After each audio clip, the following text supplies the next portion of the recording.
아파트로 대출을 받으려 인터넷에서 이렇게 저렇게 검색을 하다 보면 무설정 아파트론이란 상품 내용을 볼 수 있을 텐데요. 내용을 보면 4명의 아파트가 아니어도 되고 배우자 모르게 받을 수도 있다고 하죠. 이런 대출이 있을까 싶고 혹시 나중에 문제가 생기는 건 아닌지 걱정이 될 수도 있어요.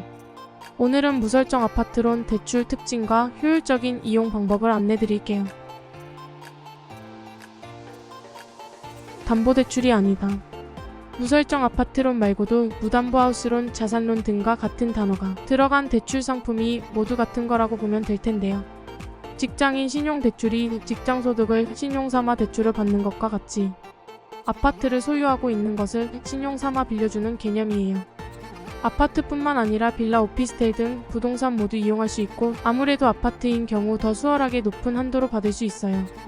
담보대출이 아니다 보니 LTV, DSR 등 규제가 적용되지 않고 등기를 떼어도 설정이 잡히지 않는 특징이 있어요.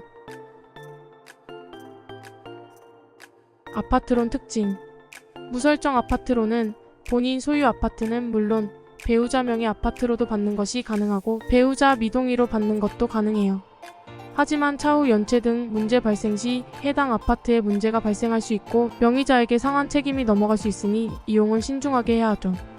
많은 분들이 배우자 몰래 배우자 미동의 대출을 받기 위해 문의를 주시는 분들이 상당히 많은데 가능하다면 배우자 동의를 받아 담보대출을 받는 것이 안전하고 금리도 낮다는 점을 꼭 알아두세요.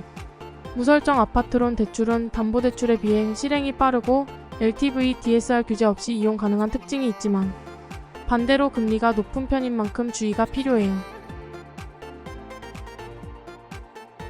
효율적인 이용 방법은 요즘처럼 고금리 시기에 높은 은행 문턱으로 아파트가 있어도 자금 마련이 어려운 시기 아파트 담보대출과 무설정 아파트론 조건을 정확히 알고 활용한다면 효율적인 자금 마련 방법이 될 거예요.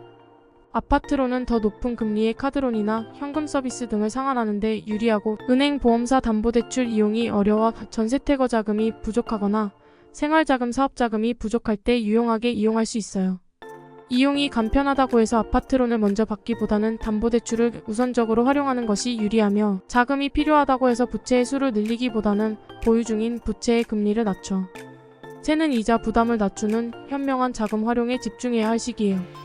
LTV, DSR 규제 없는 무설정 아파트론 조건에 대한 궁금증은 카카오톡 무료 상담으로 안내받을 수 있어요.